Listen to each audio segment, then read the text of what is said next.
우리 예수님께서 3년 반 동안의 이제 공생의 사역, 이 땅에서 이제 감당하시는 가운데 드디어 첫 3년 동안의 모든 사역을 마감하시게 됐습니다. 예수님께서 많은 기적들과 이적들, 표적들, 마귀를 내쫓는 일들, 죽은 자를 살리는 일들, 이런 놀라운 일들을 행하니까 불신자 중에 하나였던 헤롯 왕마저도 이 사람이 도대체 누구냐라고 하는 그와 같은 질문을 하게 될 때 우리 예수님께서 빵 5개와 물고기 2마리를 가지고 오병이어의 기적을 통해서 예수님께서 무에서 유로 이 온 우주 공간을 창조하실 수 있는 그와 같은 창조자라고 하는 그런 사실을 여러분 영어 단어 데몬스트레이션 아시죠? 입증해서 보여주시는 그와 같은 사례가 누가복음에 이제 기록이 되어 있습니다. 자, 이제 예수님께서 이 땅에서 사역하실 날이 얼마 남지 않으셨어요. 자기 제자들에게 자기 자신이 누구인가를 분명히 가르쳐주고, 그래서 자기가 승천한 이후에도 이 하나님의 왕국의 복음의 사역이 온 세상 끝까지 전달이 될 수 있도록 하시기 위해서 예수님께서 사람들이 나를 누구라고 하느냐 그렇게 물으시고, 또 제자들에게는 너희는 나를 누구라고 하느냐. 참 중대한 그런 질문이에요. 여러분 예수님이 누구라고 생각하십니까? 이렇게 할 때 사도 베드로가 확신에 찬 그런 고백을 해요. 주는 그리스도시요, 당신은 그리스도시요, 살아계신 하나님의 아들이십니다. 여기 가서 보니까 그리스도라고 하는 그런 고백이 나옵니다. 저와 여러분이 기독교를 믿는다고 하는 건 그리스도를 믿는 거예요. 그러니까 그리스도가 누구인가가 정확해야, 그래야 우리의 운명이 정확한 대로 결정이 되는 겁니다.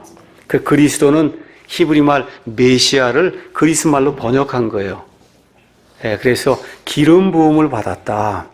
그래서 왕이 기름 부음을 받고 제사장이 기름 부음을 받고 대언자가 기름 부음을 받는데, 우리 예수님은 이 삼중의 직무를 수행하시는 하나님의 선택받은 자, 하나님의 기름 부음 받은 자, 메시아 그리스도라고 성경이 이야기를 하고 있습니다. 그래서 이 메시아 그리스도가 무슨 일을 하느냐? 구약 성경 내내 4,000년 동안 기록되어 그 말씀의 핵심, 그 핵심은 이 땅에 하나님께서 첫사람 아담이 망쳐놓은 이 왕국을 다시 회복하시고 하나님이 원하시는 그와 같은 통치가 이루어지는 그와 같은 때, 천년왕국의 그와 같은 때를 이 땅에 가져오신다고 하는 그런 말씀, 이 말씀을 이루시는 분, 그분이 바로 메시아 그리스도다. 성경이 우리에게 그렇게 이야기해주고 있습니다. 그러면서 예수님께서 또 의미심장하게 메시아가 되려면 반드시 죽어야 된다 그렇게 이야기하세요. 반드시 죽어야 된다 말씀하시면서 고난 다음에 영광이 오는 거다. 그래서 우리 예수님을 믿는다고 고백하는 우리 그리스도인들도 고난 다음에 영광이 있는 거다 라고 예수님이 말씀해 주시면서 날마다 자기 십자가를 지고 나를 따르라고 우리 예수님이 권면해 주시는 그와 같은 말씀, 동시에 내 말들을 부끄러워하지 마라. 내 말들을 부끄러워하면 사람의 아들이 영광 중에 올 때 그를 부인하리라고 하는 의미심장한 그런 말씀을 주시는 내용이 지난주에 우리가 이제 살펴본 그런 내용입니다. 여기 26절에 가서 보니까 누구든지 나와 내 말들을 부끄러워하면 사람의 아들도 자기의 영광과 아버지의 영광과 거룩한 천사들의 영광 중에 올 때 그를 부끄러워하리라. 다른 데서는 또 부인하리라고 하는 그와 같은 말씀도 이제 기록이 되어 있습니다. 자, 가서 보니까 영광이라고 하는 말이 나와요. 영광. 예수님이 영광 중에 다시 오신다. 자, 그러면 영광이 무엇인가? 자, 베드로가 믿음의 고백을 했어요. 당신은 살아계신 하나님의 아들이십니다. 그리스도십니다. 이 고백은 했는데 실제로 지금까지 예수님이 정말 어떤 존재인가를 이 사람들이 아직 보질 못했어요. 어떤 분만 봤냐? 이 땅에 사람의 몸을 입고 오셔서 자기들과 똑같이 피곤할 때는 피곤하시기도 하고 밥을 먹지 못하실 때는 어때요? 굶주려서 배고파 하시기도 하고 눈물을 흘리시기도 하는 사람으로서의 그와 같은 그 모습에 그 예수님만 지금까지 봤지 사실 단 한 번도 당신은 살아계신 하나님의 아들이십니다. 그렇죠? 그리스도신 고백은 했지만 고백은 했어요. 그 사실이에요. 근데 아직 진실로 그분이 누구신가는 아직 체험을 못했어요. 그래서 오늘 이 말씀을 통해서는 소위 변화산 사건이라는 이 사건을 통해서는 우리 예수님께서 단 한 번 이 땅에 계시는 동안 내가 어떠한 영광을 입고 있는 말 그대로 하나님의 아들이라고 하는 것, 그리스도라고 하는 그런 존재가 실제로 어떠한 존재인가를 단 한 번 모습이 변화가 되면서 이 제자들에게 실증해 주시는 그런 내용이 이 안에 지금 기록이 되어 있습니다. 많은 분들이 하나님의 영광, 예수 그리스도의 영광 이런 거 이야기하면 뭐 병 고치는 거, 기적을 행하는 거, 표적을 행하는 거, 마귀 들린 자 내쫓는 거, 죽은 자 살리는 거 이게 다 하나님의 영광이 아니겠느냐라고 이야기합니다. 틀린 건 아니에요. 하나님의 영광이에요. 영광스러운 그런 일이에요. 맞습니다. 그런데 그것이 하나님 자신의 그 본질로서의 영광이 아니에요. 하나님이 영광스러운 분위기 때문에 나타나는 부수적인 일로 나타나는 그런 일들이지 그것 자체가 예수 그리스도의 영광이 아닙니다. 다시 말씀드리면 아직도 제자들이 믿음의 고백을 했음에도 불구하고 정말 예수님이 누구신가를 아직 모르고 있어요. 왜 그래요? 한 번도 본 적이 없으니까. 그렇죠? 그래서 우리 예수님께서 자신이 어떤 분이신가를 오늘 실증을 해주시는 겁니다. 그래서 오늘은 제목을 그리스도의 영광, 이와 같은 제목을 가지고 영광이라고 하는 것이 뭘 이야기하는가. 오늘은 많은 부분이 교육 설교가 될 거예요. 목사가 이제 서서 설교를 할 때는 복음을 선포하는 설교도 있고 또 강력하게 성화의 삶을 살아야 된다는 그런 메시지도 있고 또 어떨 때 오늘 같은 경우는 예수 그리스도의 그 영광에 대해서 성경 처음부터 끝까지 이거를 여러분에게 풀어서 또 설명해 줘야 될 그와 같은 이 설교 이런 날이 있거든요. 오늘은 주로 교육 설교가 될 거다 이렇게 기억을 하시고 영광이 도대체 뭘 얘기하느냐. 제가 이걸 준비하면서 가만히 성경을 보니까 성경이 그런 식으로 보니까 처음부터 끝까지 다 영광 이야기더라고요. 우리 교회 영광이도 있고 한데 영광 이야기예요. 영광. 그래서 영광이 얼마나 많이 나오나 하고 제가 이 영어 성경으로 찾아봤더니 글로리라고 하는 말이 글로리가 402번이 나와요. 얼마나 많이 나오는지 말도 못하게 많이 나와요. 402번이 나오고 글로리오스, 글로리파이 뭐 해서 글로리가 들어가는 그런 모든 말까지 다 합치면은 영광이 된다, 영화롭다 이런 모든 말이 538번이에요. 여러분 어떤 단어가 500번 나오면 그건 대단히 중요한 단어예요. 성경에서. 그렇잖아요. 가서 보니까 저도 이렇게 많이 나오는 줄은 몰랐는데 538번이나 영광이라는 그런 말이 나옵니다. 그러면 영광이 뭐냐? 저와 여러분이 신학적으로 이게 대단히 중요한 말이니까 잘 기억하시면 좋아요. 성경에서 영광은 어떤 말이냐? 하나님과 하나님의 일, 또 그리스도와 그리스도의 복음, 그리고 천국 등과 관련되어 사용된 아주 중요한 그런 단어가 영광이란 단어예요. 그러니까 예를 들어 이사야서 가서 읽어보시면 나는 내 영광을 다른 자에게 주지 않는다. 그렇잖아요. 이 하나님의 영광은 누구 사람이나 마귀나 우상단지가 가져갈 수 없다는 거예요. 그러니까 하나님에게만 고유하게 속해 있는 게 영광이에요. 이게 대단히 중요한 그런 단어입니다. 그래서 주로 하나님이 나타나실 때 하나님의 영광이라는 그런 표현이 나타나고 하나님이 계시는데 하나님의 영광이 있고 이와 관련해서 하나님을 찬양하면 그것이 하나님께 영광이 되고 그러니까 영광이라는 건 하나님 그분 자신하고 곧바로 연결이 되어 있는 그런 매우 중요한 단어다. 우리가 그렇게 이야기할 수가 있습니다.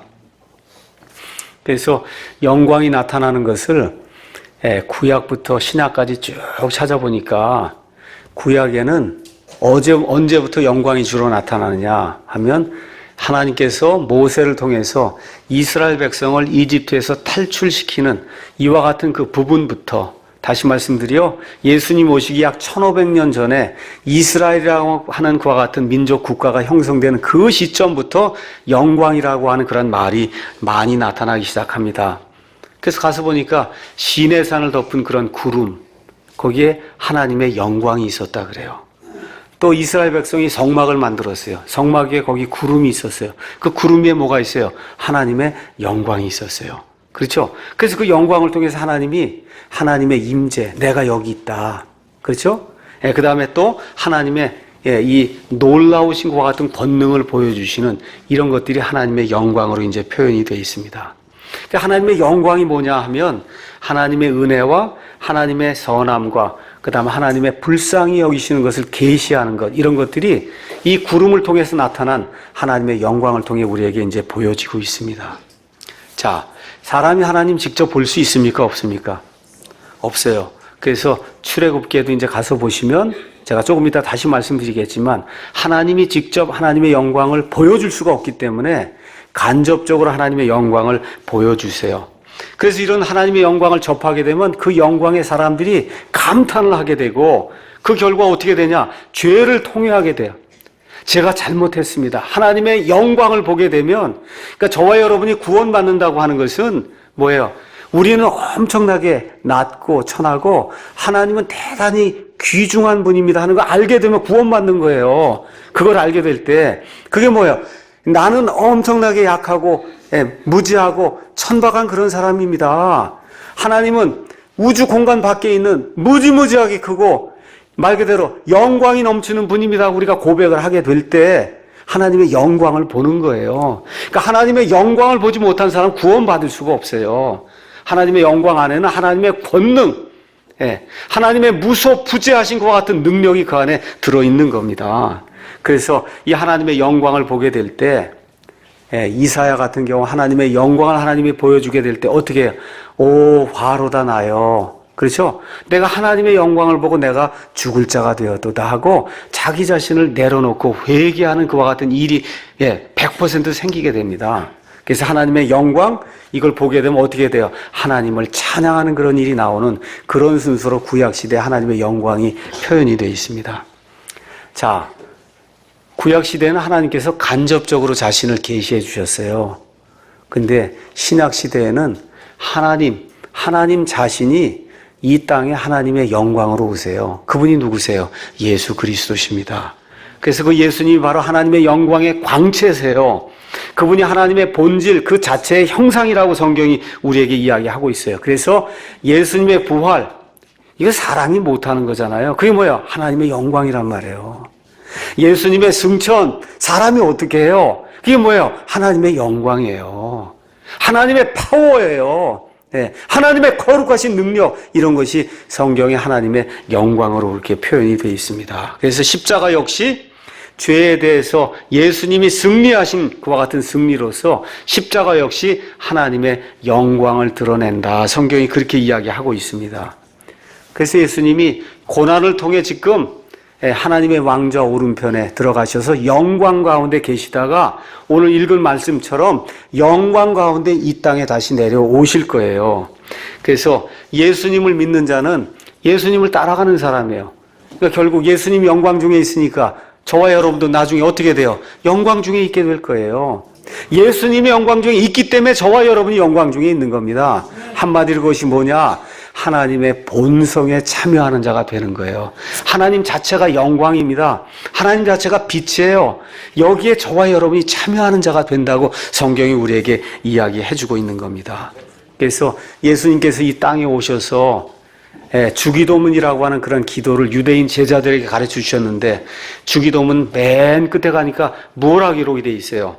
왕국과 권능과 영광이 아버지의 것입니다. 이렇게 기도하라는 거예요. 여러분 이해하시겠죠? 왕국, 하나님의 통치가 이루어지는 것. 그렇죠?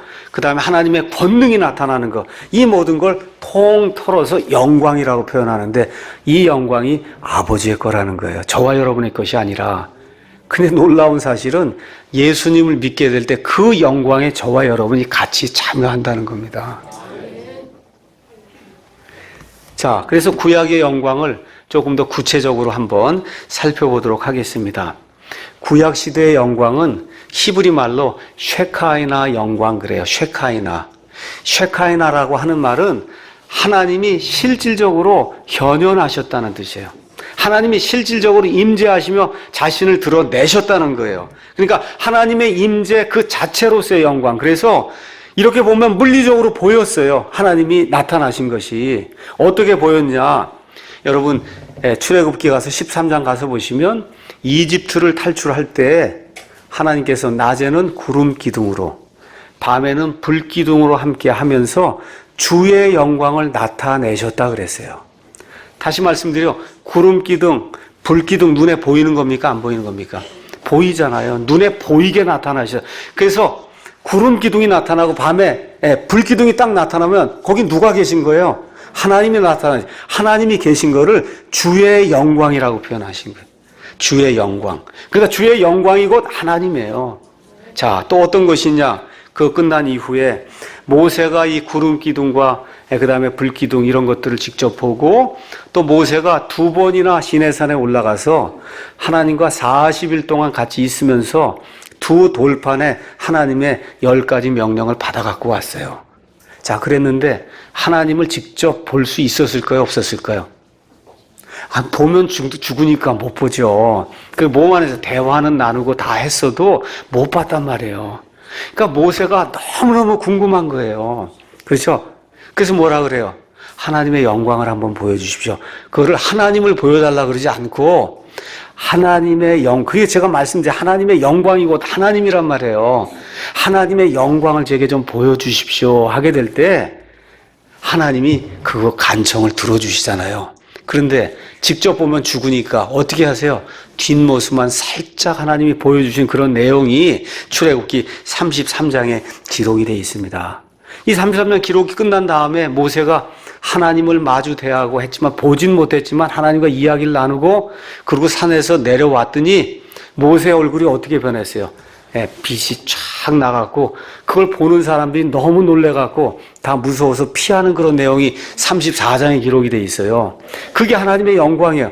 그냥 하나님하고 이야기만 해도 여기 그냥 금처럼 이게 해도 이렇게 쫙 빛나는 그런 얼굴로 변하는 거. 진짜 그렇게 변한 거예요. 그게 하나님의 영광이에요. 그러니까 구름 기둥, 불 기둥, 그렇죠? 하나님과 이야기하게 될 때 얼굴 모습까지 환하게 변하는 그런 것. 그렇죠? 그 다음에 또 어디에 주의 영광이 나타났냐? 성막을 다 지었더니 출애굽기 40장에 가서 보니까 거기에 구름이 나타나면서 주의 영광이 그들과 함께 했다고 성경이 우리에게 이야기하고 있습니다. 이제 성막이 다 이제 끝난 이후에 이 사람들이 왕정 시대가 이제 시작이 되면서 이 솔로몬 때 성전을 짓게 돼요. 그래서 열왕기상 8장 10절에서 11절 가서 보니까 성전을 다 짓고 봉헌을 했더니 거기 뭐가 나타나요? 또 구름이 나타나면서 주의 영광이 거기에 함께 했다고 성경이 우리에게 이야기하고 있습니다. 그러니까 이스라엘 백성은 시작이 뭐로부터 시작이 돼요? 주의 영광으로부터 시작이 되는데 그 주의 영광이 주로 뭐로 나타나요? 구름으로 나타나는 거예요. 오늘도 구름으로 나타나는 거예요. 우리 여러분 휴거 받게 될 때도 구름 타고 오시는 거예요.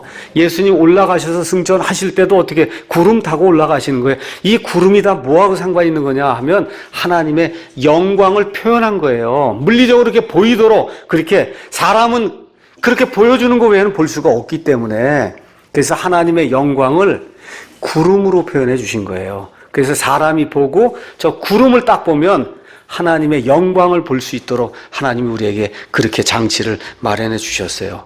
자, 그래서 이스라엘 백성의 역사는 구름과 함께 시작이 돼서 구름과 함께 끝납니다. 다시 얘기해 볼까요? 구름과 함께 시작이 돼서 구름과 함께 사라지는 게 아니라 구름과 함께 끝이 납니다. 끝이 나요.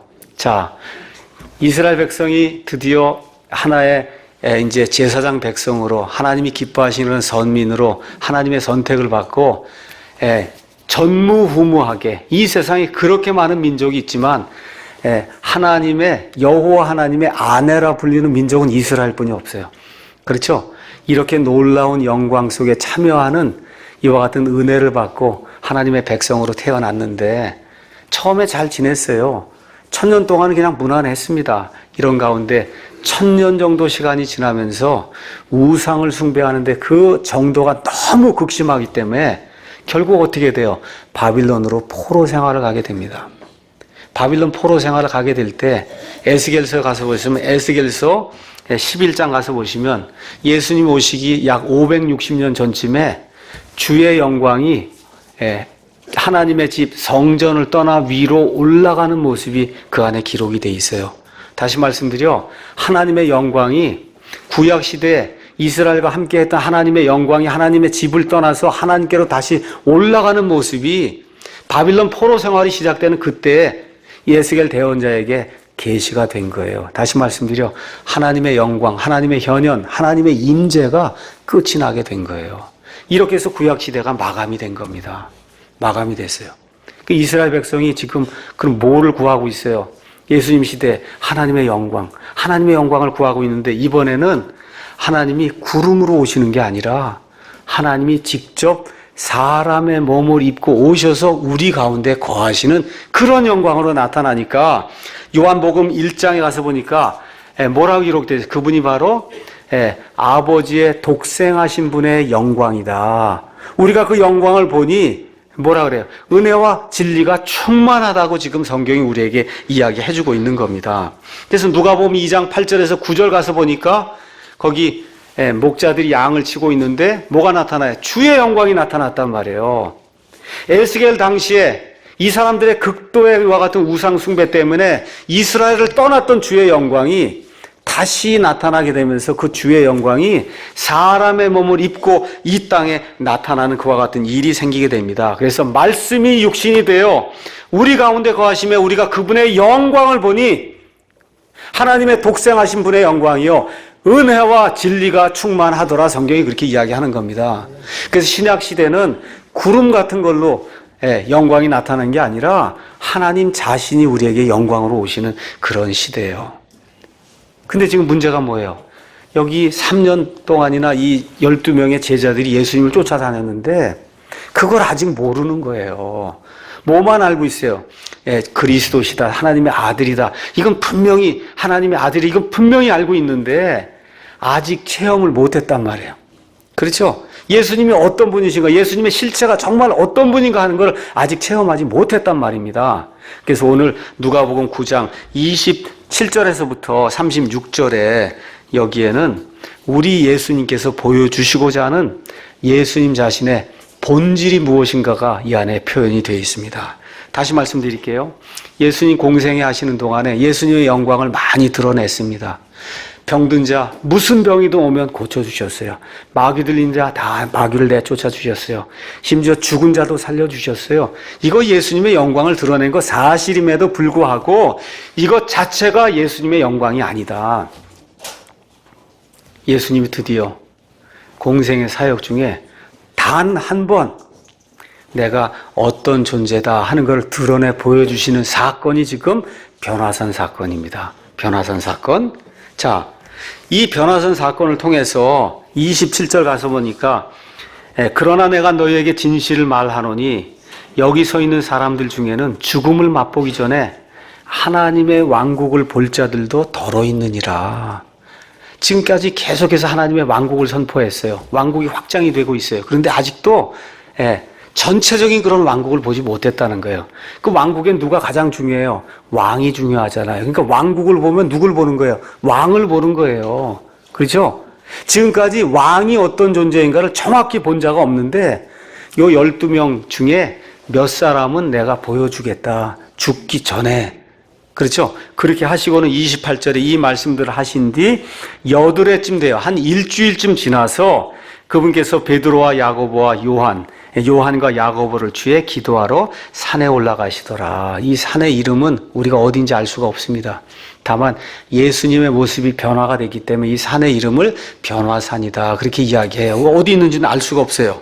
자, 거기 가서 보니까 29절에 그분께서 기도하실 때 그분의 얼굴 모습이 변하고 그분의 옷이 희게 되어 눈부시게 빛나더라. 그러니까 구약시대에 모세가 봤던 그 하나님의 영광, 그 하나님의 영광이 지금 어떻게 눈앞에 실제로 지금 존재하는 그와 같은 모습으로 나타나게 됐다는 거예요. 이때 예수님은 어떤 분이시냐? 더 이상 목수가 아니에요. 갈릴리 나사렛의 목수가 아니에요. 지금 여기 지금 변화선상에 나타난 그분은 더 이상 갈릴리 나사렛의 목수가 아니란 말이에요. 완전히 모습이 변화가 돼서 말 그대로 누구예요? 하나님 자신이 지금 이 안에 서 있는 거예요. 예, 이 변화산에서 이와 같은 엄청난 일이 생겼다고 성경이 이야기하고 있습니다. 그 이분이 누구냐? 하나님의 왕국을 보여주시겠다고 하고 왕국이 안 나타나고 누가 나타나요? 예수님이 지금 나타나는데 그렇잖아요. 그분이 누구예요? 왕국을 통치할 왕이란 말이에요. 그래서 요한계시록 19장 가서 보니까 예수님이 드디어 이 땅에 강림하실 때 가서 보니까 거기에 이름이 기록되어 있는데 그 이름이 뭐라고 기록되어 있어요? 왕들의 왕, 주들의 주라고 하는 그런 이름이 예수님께 기록이 되어 있다는 바로 그분이 지금 여기 변화산상에 나타나게 된 거예요. 자, 그러면 예수님은 왜 이런 모습을 이 제자들에게 한번 보여주시려고 했을까? 자, 예수님께서 내가 그리스도다 그렇게 이야기했어요. 자, 그리스도는 통치하는 자예요. 그렇죠? 아, 그런데 예수님이 또 갑자기 그리스도는 죽어야 된다. 그러니 제자들이 얼마나 헷갈렸겠어요. 한번 생각해 보세요. 아니, 메시아로 와서 통치를 하셔야 될 분이 갑자기 죽어야 된다니 이게 도대체 무슨 얘기인가. 이해가 안 될 거 아닙니까? 그렇죠? 이 십자가하고 그 다음에 이 왕국은 도대체 무슨 관계인가. 아니, 왕국을 세우실 분이 왜 도대체 죽어야 되는가. 여러분과 저라도 당연히 그렇게 의문을 가질 수밖에 없는 거예요. 자, 이 말씀을 풀어주시기 위해서 우리 예수님이 변화산에서 모세와 엘리야를 만나는 대목이 이 안에 이제 기록이 되어 있습니다. 30절 거기 가서 보니까 보라 두 사람이 그분과 이야기하는데 그들은 모세와 엘리야더라. 그 구약 시대에 그렇게 사람들이 많았는데 아브라함도 부를 수 있고 다윗도 부를 수 있고 그런데 왜 굳이 모세와 엘리야를 불러 이 말씀을 하실까? 그런데 이 사람들이 나누는 대화의 내용이 또 있어요. 거기 가서 보니까 그들이 영광 중에 나타나서 그러니까 모세와 엘리야도 말 그대로 번쩍번쩍하는 그런 모습으로 지금 나타난 거예요. 그렇죠? 나타나서 앞으로 그분께서 예루살렘에서 이루셔야 할 그분의 별세가 뭐예요? 죽는 거. 그분의 죽는 거에 대해 지금 말을 했다는 거예요. 그러니까 모세와 엘리야가 나타난 목적이 가서 보니까 예수님이 내가 반드시 죽어야 된다 그랬잖아요. 그 죽어야 될 것들에 대해서 이 두 사람이 나타나서 확증해주는 그와 같은 회의가 지금 열리고 있는 거예요. 회의 주제가 아주 이상한 주제예요. 주제가 뭐예요? 예수님이 죽는 게 주제예요. 누가 나타나서? 구약시대의 모세와 엘리야라고 하는 구약을 대표하는 두 인물이 나타나서 여기 이렇게 엄청나게 영광스러운 모습으로 변화된 이 예수님이 반드시 죽어야 된다고 하는 그런 사실을 지금 논의하고 확증하는 이런 자리가 변화산상의 자리다. 지금 성경이 우리에게 그렇게 이야기해주고 있는 겁니다. 구약성경 지난번에 제가 말씀드리면서 구약성경의 핵심 주제가 뭐라 그랬어요? 여러 가지가 있어요. 창조도 있습니다. 사람의 창조도 있습니다. 사람이 타락한 것도 있어요. 노아의 대홍수도 있어요. 그렇죠? 이스라엘 세우신 것도 있어요. 다 맞습니다. 아브라함도 부르시고 이스라엘의 왕정시대도 여시고 이 모든 게 다 구약시대에 있는 건 맞아요. 그럼에도 불구하고 구약이 뭘 얘기하는 거냐? 한마디로 딱 얘기하면 왕국을 세우는 거예요. 왕국. 그래서 우리 예수님이 이 땅에 오시자마자 말씀하신 내용이 뭐예요? 회개하라. 하늘의 왕국이 가까이 왔다. 구약시대 모든 대언자들이 줄기차게 외쳤던 메시지가 뭡니까? 왕국이 온다는 거예요. 하나님의 통치가 임한다는 겁니다. 하나님의 통치. 왕국을 이루려면 왕이 있어야 되는데 지금 그 왕이 바로 예수님이다. 지금 그렇게 이야기하는 거예요. 그래서 모세와 엘리야는 구약시를 대표하는 그런 인물들이에요. 그 구약시를 대표하는 그 인물들이 나타나서 예수님 당신이야말로 구약시대의 모든 대언자, 나를 포함해서 엘리야를 포함해서 모든 대언자가 예언했던 바로 그 메시아라고 하는 그런 사실을 증언해 주기 위해서 지금 증인으로 이 두 사람이 나타나게 된 겁니다. 또 어떤 분들이 궁금해 하실까 봐 왜 모세하고 엘리야가 나타나냐. 오늘 제가 다 찾아보지 않겠습니다. 말라기 4장 여러분이 가서 보시면 4절에 모세가 나오고 5절에 엘리야가 나와요. 특별히 엘리야는 예수님께서 이 땅에 오실 때 반드시 그 전에 올 사람으로 성경이 이야기하고 있습니다. 또 모세도 그런 식으로 표현이 돼 있어요. 그래서 모세와 엘리야가 예수님의 사역, 그 사역이 이루어지기 전에 반드시 나타나는 그런 사람으로 성경에 나와 있어요. 그래서 지금 예수님이 왕국을 이루시면서 모든 거 하려니까 누가 나타나야 돼요? 모세와 엘리야가 나타나야 되는 거예요. 자, 그래서 나타났습니다. 자, 이제 예수님 초림 끝나고 재림하시죠? 그럼 재림하시기 전에도 누가 나타나야 돼요? 모세와 엘리야가 나타나야 돼요. 그게 어디 나와요? 요한계시록 11장에 나오는 두 증인, 그렇죠? 그 두 증인이 하는 일을 가셔서 한번 쭉 살펴보세요. 누가 한 일하고 거의 똑같아요. 모세하고 엘리야가 한 일하고 거의 똑같은 애와 같은 일이 그 안에 기록이 돼 있어요. 그래서 말라기에 나와 있는 그런 기록을 성경 기록 그대로 성취하시면서 침례자 요한이 엘리야의 영과 엘리야의 권능으로 오게 되고, 여기 가서 보니까 변화산상에서 모세와 엘리야가 나타나서 구약시대에 기록된 그와 같은 예언의 말씀들 이루는 그런 말씀이 성경에 지금 기록이 되어 있습니다. 아까 제가 말씀드린 대로 지금 성경 회의가 열리고 있는 거예요. 영어로 얘기하면 바이블 컨퍼런스가 지금 열리고 있어요. 성경 회의. 성경 회의의 참석자가 성경에 관한 한 이 세상에서 가장 성경을 가장 잘 아는 사람들이 참여하고 있어요. 예수님, 그렇죠? 그 다음에 모세, 그 다음에 엘리야. 더 성경을 잘 아는 사람이 어디 있겠어요? 지금 성경 박사들이 나타나서 성경 회의를 하고 있는 거예요. 그 성경 회의의 주제가 뭐냐? 주제는 메시아 예언이 두 줄기가 있다는 거예요. 메시아 예언이 두 줄기가 있다. 한 줄기는 고난당하는 메시아, 다른 한 줄기는 영광을 받고 왕으로 통치하는 메시아가 있다. 이 두 주제에 대해서 성경 박사들이 모여서 맞아요. 이 두 주제에 대해서 지금 우리가 이야기하고 있는 겁니다. 확증을 해주는 거예요. 여러분과 제가 구약 성경을 가서 읽어보시면, 예를 들어 이사야서 53장을 읽어보시면 그 두 개의 줄기 중에 하나, 고난받는 메시아가 아주 처음부터 끝까지 너무 자세하게 기록이 되어 있어요. 그래서 어느 정도로 자세히 기록이 되어 있냐? 이사야서 53장만 따로 떼서 이렇게 기록을 해갖고 유대인들에게 가져다 주고 이거 한번 읽어봐라. 그럼 유대인들이 이거 읽고는 뭐라고 대답할 거? 여기 있는 사람이 누구냐? 이렇게 물으면 예수님입니다. 그렇게 이야기할 정도예요. 그럼 뭐라고 얘기해요? 이게 여러분의 구약 성경에 있는 책입니다. 그럼 깜짝 놀라는 거예요. 네. 한 번도 읽어본 적이 없으니까. 여러분, 그 정도로 예수님에 대해서 낱낱이 고난받는 그러한 메시아의 기록을 적어 놓은 책이 이사야서 53장이에요. 또 뭐가 있어요? 예를 들어 영광받는 메시아를 가서 보시면 시편 2편 가서 한번 읽어보세요. 그러면 철장 권세를 가지고 온 나라 온 민족들을 다스리는 그와 같은 영광의 메시아가 그 안에 기록이 되어 있고, 스가랴서 14장 가서 보시면 이 주 여호와 하나님 영광을 받는 메시아가 올리브산에 강림하셔서 그래서 이 땅이 갈라지고 온 민족들을 다스리는 그와 같은 일이 스가랴서에 기록이 되어 있어요. 근데 예수님이 메시아라고 하면 이 두 개를 다 성취하셔야죠. 그렇죠? 이 두 개를 다 성취하셔야 돼요. 마태복음 5장 17절에 가서 보니까 내가 율법이나 대언자들의 글을 폐하러 온 줄로 생각하지 마라. 나는 폐하러 오지 아니하고 어떻게 해요? 성취하러 왔노라. 그럼 예수님이 고난받는 메시아도 되고 영광받는 메시아도 이 두 개를 다 성취하려고 하는데 이 두 개 사이에 시간의 간격이 있다는 겁니다. 그 예수님이 초림하실 땐 어떤 메시아를 성취하세요? 고난받는 메시아를 성취하시고, 재림하실 때는 어떤 메시아를 성취하세요?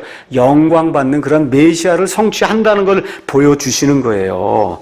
그리고 이야기하면서 이 두 사람이 지금 이 초림의 시대에는 예수님이 고난받는 메시아가 되어야 된다는 거, 이 말씀을 지금 확증해 주고 있는 거예요. 그러니까 뭐에 대해서 의논해요? 구체적으로 예수님의 죽음. 예수님의 죽음인데 영어로 한번 가서 보시면 death라고 지금 돼 있지 않고 decease라고 돼 있어요. decease의 원래 뜻은 뭐냐? 가서 보시면 떠난다는 뜻이에요. 떠난다. 또 다른 이야기하면 탈출이라는 뜻이에요.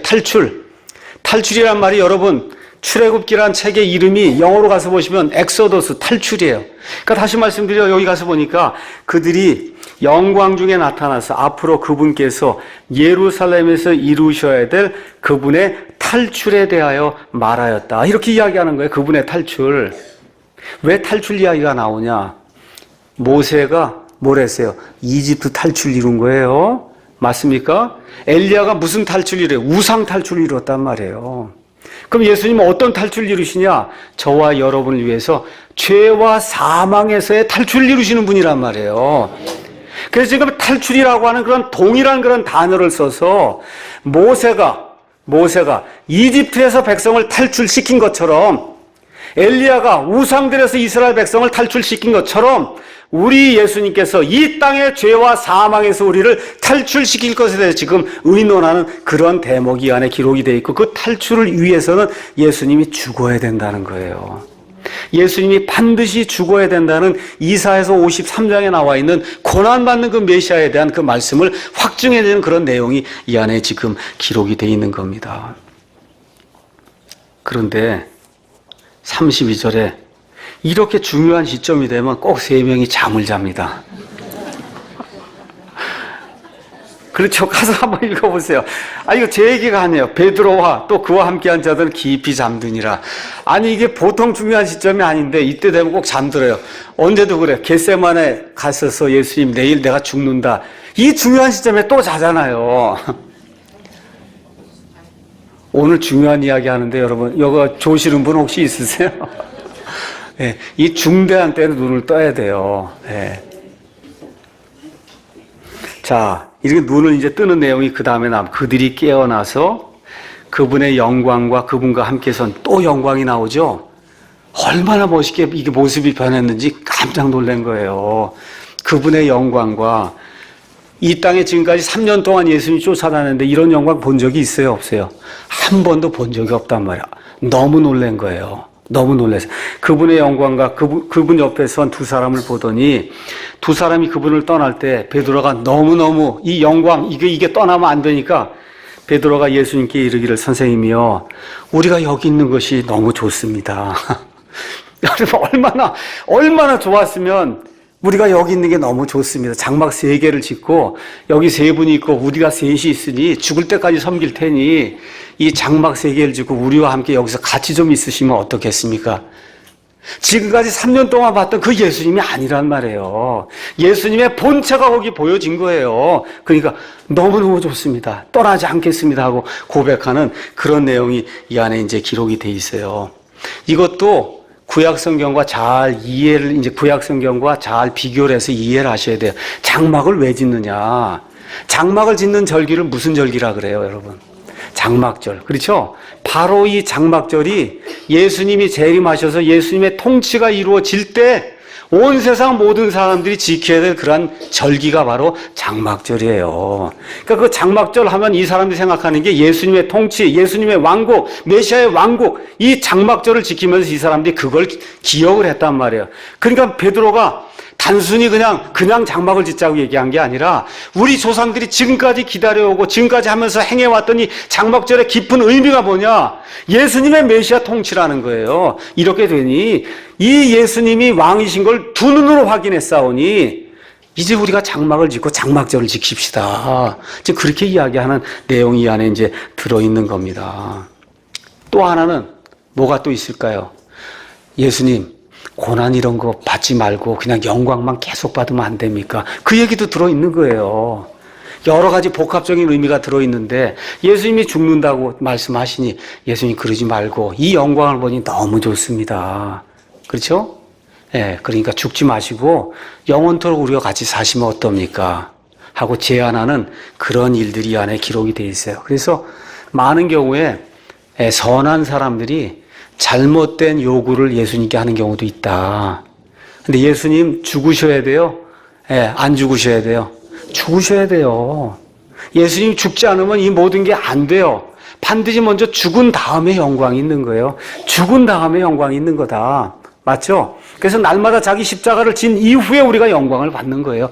예수님하고 동일한 그런 영광을 우리가 받는 겁니다. 이렇게 베드로가 잘못된 이런 제안을 이렇게 하니까 갑자기 누가 나타나요? 저 위에 아버지 하나님이 딱 나타나 주시면서 말을 끊습니다. 끊어요. 제 얘기가 아니고 끊습니다. 자, 거기 가서 보니까 34절 그가 이렇게 말할 때 구름이 와서 이렇게 돼 있는데 구름이라고 돼 있는데 여러분이 마태복음 17장 5절 가서 보면 단순한 구름이 아니야. 빛나는 구름이 왔다 그랬어요. 빛이 나는 구름이 와서 그들을 덮음으로 그들이 구름들 속으로 들어가며 두려워하거늘 구름 속에서 한 음성이 나서 이르시되 이 사람은 내 사랑하는 아들이니 너희는 그의 말을 들으라. 이렇게 지금 이야기하고 있어요. 뭐가 나타나요?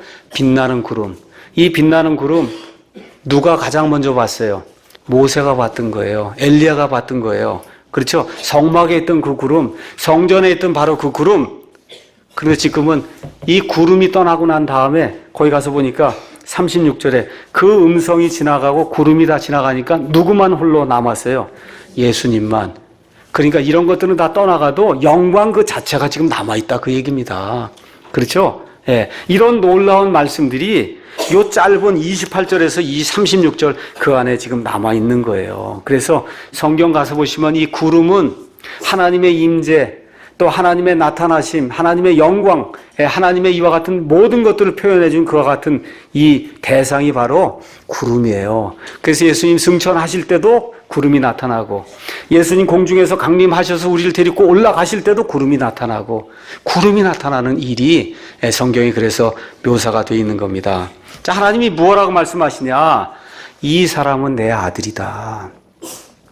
내 아들이다 하는 얘기는 나와 동등한 자다 그런 뜻이에요. 이스라엘 사람들의 표현으로는. 다시 말해 삼위일체 하나님 중에 한 분이다 지금 그렇게 이야기하는 거예요. 그 얘기하면서 너희는 그렇기 때문에 단순히 갈릴리 나사렛의 목수가 아니라는 겁니다. 그렇기 때문에 너희는 그의 말을 들어야 된다. 이거를 히브리서에는 이렇게 표현했어요. 과거에 지나간 때에는 하나님께서 다양한 시대, 여러 시대, 다양한 대언자들을 통해서 여러 대언자들을 통해 말씀하셨으나 이 마지막 때에는 자신의 아들을 통해서 우리에게 말씀하신다. 그러니까 어떻게 해야 돼요? 그 아들의 말을 들어야 된다는 거예요. 그 아들의 말을 들어야 된다. 그 아들이 뭐라 그래요? 내가 곧 길이요 진리요 생명이니 나를 통하지 아니하고는 아버지께로 올 자가 아무도 없다 그렇게 이야기하니까 예수님 외에는 구원자가 없다는 하나님의 말을 우리가 들어야 된다는 거예요. 맞습니까? 우리가 사는 가운데 여러 가지 어려움을 당하고 고통을 당합니다. 이럴 때 하나님께서 우리에게 주시는 위로의 말씀이 마태복음 11장 가서 보니까 이렇게 기록이 돼 있어요. 수고하고 무거운 짐진 모든 자들아 너희는 내게로 오라. 내가 너희에게 안식을 주리라. 나는 마음이 온유하고 겸손하니 너희 위에 내 멍에를 메고 내게 배우라. 그리하면 너희가 너희 혼을 위한 안식을 찾으리니 내 멍에는 쉽고 내 짐은 가벼우니라. 우리 예수님께서 초청해 주시는 거예요. 저와 여러분이 인생 사는 가운데 어려움이 있으면 하나님께로 나오셔야 돼요.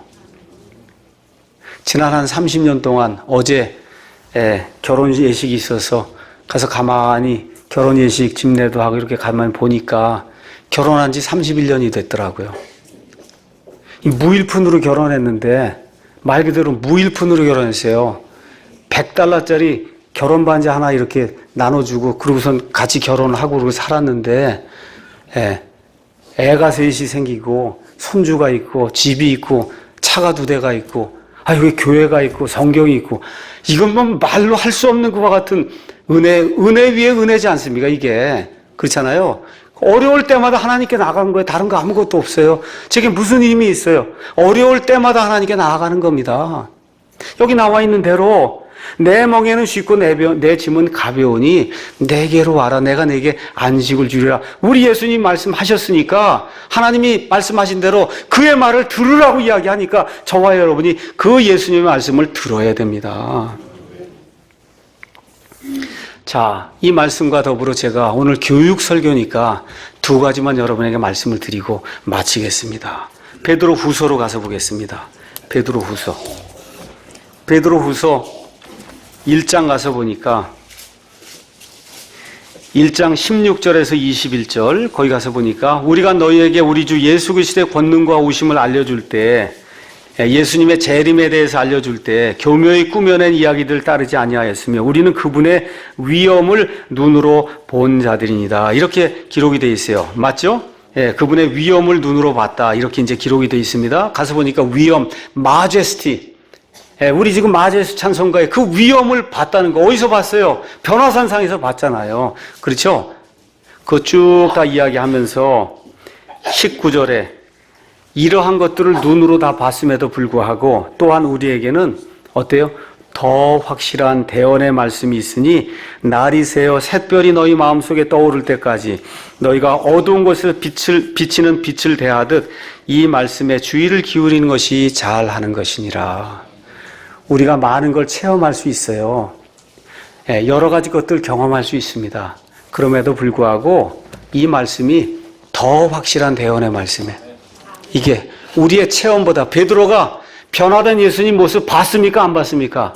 봤죠. 눈으로 분명히 봤죠. 그럼에도 불구하고 이 대언의 말씀이 자기 눈으로 본 것보다 더 확실하다. 지금 그렇게 이야기하는 거예요. 이 신약 시대에는 보는 것으로 하나님께 나아가는 것이 아니고 이 시대에는 믿음으로 이 말씀 가지고 하나님 앞에 나아가는 겁니다. 요한복음 끝을 맺을 때 이 변화산상에 세 사람이 같이 올라갔어요. 베드로와 요한과 그 다음에 야고보가 올라갔어요. 이 올라가는 이 세 사람 중에 이 예수님께서 왕으로서 재림하는 것을 보여주겠다고 예수님 말씀하셨어요. 죽기 전에 그걸 볼 자가 있다고 또 말씀해 주셨어요. 자, 그걸 누가 봤냐 하면 요한이 보게 된 겁니다. 그래서 요한이 요한계시록에서 이 땅에 임하시는 예수님을 보게 된 거예요. 죽기 전에 본 거예요. 그게 지금 요한계시록에 있는 말씀이에요. 요한계시록 1장 가서 한번 보겠습니다. 요한계시록 1장에 가서 보니까 예수님이 어떤 모습으로 나타나냐. 14절에 재림하실 때 그 예수님은 갈릴리 나사렛은 목수가 아닙니다. 요한계시록 1장 14절 그분의 머리와 머리털은 양털같이 희고 눈같이 희며 그분의 두 눈은 불꽃 같고 그분의 두 발은 용광로에서 달군 듯한 정제된 녹 같으며 그분의 음성은 많은 물들의 소리와도 같고 그분의 오른손에는 7뼈리 있으며 그분의 입에서는 양날 달린 날카로운 검이 나오고 그분의 용모는 해가 태양이 세차게 빛나는 것 같더라. 17절 다 같이 읽겠습니다. 내가 그분을 볼 때 죽은 자같이 그분의 발 앞에 쓰러지니 그분께서 오른손을 내 위에 얹으시며 내게 이르시되 두려워하지 말라. 나는 처음이요 마지막이다. 이게 진짜 예수님이세요. 그러니까 예수 이러면 안 돼요.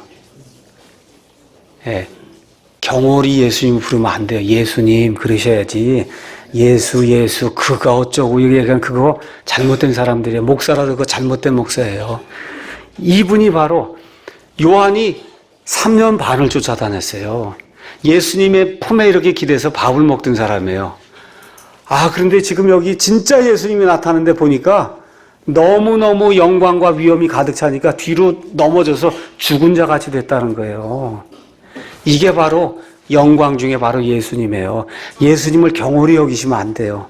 예수님을 경홀히 여기시면 예수님은 우리 심판하실 분이세요. 이걸 정확하게 기억을 하고 이 예수님 앞에 저와 여러분이 나오셔야 됩니다. 바로 이분이 영광의 구원자 예수 그리스도십니다. 기독교는 예수님을 믿는 종교예요. 예수님이 참 하나님이신 걸 믿으셔야 돼요. 요한처럼 그 예수님의 모습을 볼 때 기절할 정도로 놀라운 그런 모습을 가지고 그런 분이라는 사실을 늘 기억하셔야 되는 겁니다. 참 하나님이세요. 또 죽기 위해 이 세상에 오셨기 때문에 참 사람이십니다. 왕국을 가져오실 바로 메시아 그리스도세요. 인류를 구속하실 분이에요. 마귀를 멸하실 분이에요. 저와 여러분과 함께 공동으로 하나님의 모든 것을 상속하실 공동 상속자라고 성경이 우리에게 이야기해주고 있습니다. 궁극적으로 저와 여러분이 그 예수님의 영광에 참여한다는 거예요. 그러면 어떤 일이 생기냐? 저와 여러분을 멸시하는 자들이 저와 여러분의 영광의 모습을 보면 뒤로 넘어져요. 기절한. 아니 저 사람이 저 사람 맞아. 그런 일이 생길 날이 있어요. 여러분 지금 요한이 기절했잖아요. 뒤로. 제가 지금 이렇게 모습이 추하고 이런데 나중에 예수님처럼 모습이 변해서 영광스러운 모습이 되면 나를 조롱하고 멸시하던 사람이 나를 보고는 아니 저 사람 맞아 저 사람? 하고 뒤로 뒤로 넘어질 수밖에 없을 정도의 영광을 받는 저와 여러분이 된다고 성경이 이야기하는 겁니다. 한 구절만 읽고 마치겠습니다. 고린도 후서에 가서 보니까 16절에 이런 까닭에 우리가 고린도후서 4장 16절에 이런 까닭에 우리가 낙심하지 아니하노니 우리의 겉사람은 썩어 없어져도 속사람은 날마다 새로워지는도다. 날마다 새로워지는 겁니다. 우리가 잠시 받는 가벼운 고난이 우리를 위해 훨씬 더 뛰어나고 영원한 뭐예요? 영광의 무거운 것을 이루느니라. 우리가 지금 주님을 위해서 참고 희생하고 섬기고 하는 모든 것이 이 영광의 무거운 것을 조금씩 이루어서 결국 우리가 주님 앞에 가게 될 때 예수님이 가졌던 그 영광이 우리가 참여하는 자가 된다고 성경이 우리에게 이야기해주고 있어요. 이 영광에 다 같이 참여하는 저와 사랑 침례교회 모든 성도들이 되기를 주님의 이름으로 축원합니다. 기도하겠습니다.